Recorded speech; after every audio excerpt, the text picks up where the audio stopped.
पर भी रहा है। पहले जिन भर्ती परीक्षाओं को पूरा होने में उसका जो चक्र होता था, वो चक्र पूरा होने में साल, 1.5 साल का समय यूं ही लग जाता था। और अगर वो कोई कोर्ट कचहरी में चला गया तो 2-2, 5-5 साल बिगड़ जाते थे। ये सारी चीजों से बाहर निकल करके अब कुछ ही महीनों में सारा चक्र, सारी प्रक्रियाएं पारदर्शी पद्धति से पूर्ण कर दी जाती है। साथियों, आज पूरी दुनिया हमारी विकास यात्रा में साथ चलने के लिए तत्पर है। भारत को लेकर ऐसा विश्वास और हमारी अर्थव्यवस्था पर इतना भरोसा पहले कभी नहीं रहा। आप जानते हैं, एक तरफ वैश्विक मंदी, कोरोना जैसी भयंकर वैश्विक महामारी, दूसरी तरफ युद्ध की वजह से वैश्विक सप्लाई चेन टूटना, कितनी कितनी कठिनाइयां पूरी दुनिया में दिखाई दे रही है। इन सब के बावजूद, और युवानों, मेरे युवा साथियों, इस बात को आप गौर कीजिए, इन सारी दिक्कतों के बावजूद भी भारत अपनी अर्थव्यवस्था को नई ऊंचाई पर ले जा रहा है।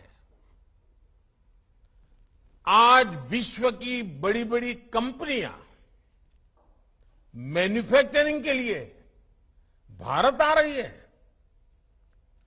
आज भारत का विदेशी मुद्रा भंडार रिकॉर्ड स्तर पर है।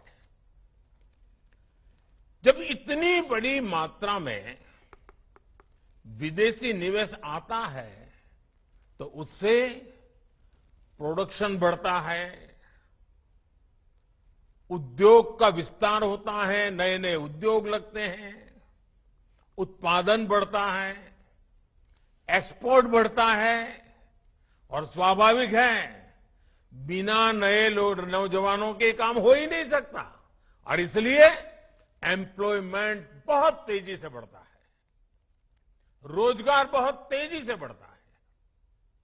हमारी सरकार के निर्णयों ने प्राइवेट सेक्टर में कैसे लाखों नए अवसर पैदा किए हैं। अभी हमारे डॉक्टर जितेंद्र सिंह जी विस्तार से वो एक एक वाक्य में ब्यौरा दे रहे थे, लेकिन मैं जरा एक उदाहरण आपके सामने रखना चाहता हूं। जैसे ऑटोमोबाइल सेक्टर, देश की जीडीपी में इस सेक्टर का योगदान 6.5% से ज्यादा है। पिछले कुछ वर्षों में भारत की ऑटोमोटिव इंडस्ट्री ने बड़ी छलांग लगाई है।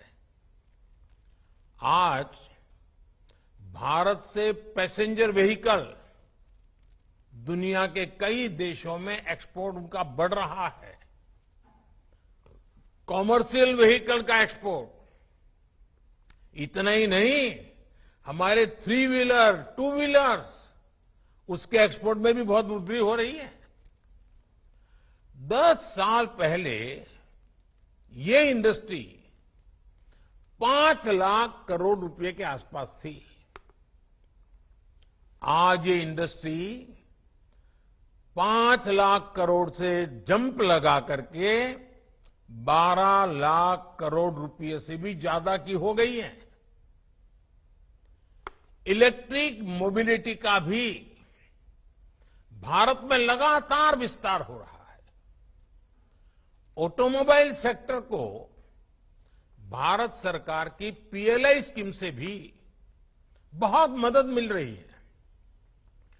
तेजी से आगे बढ़ते हुए ऐसे ही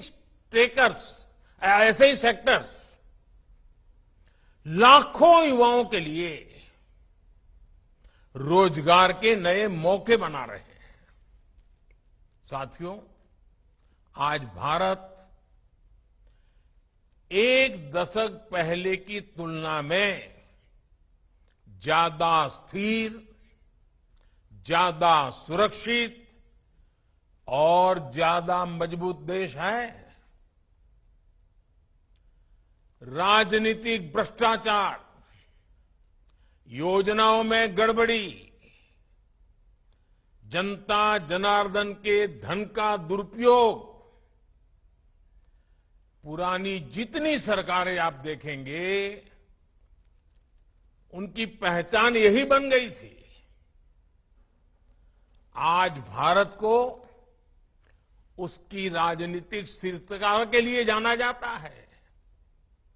पॉलिटिकल स्टेबिलिटी ये दुनिया में बहुत मायना रखती है। आज भारत सरकार की पहचान उसके निर्णायक फैसलों से होती है। एक डिसिसिव गवर्नमेंट।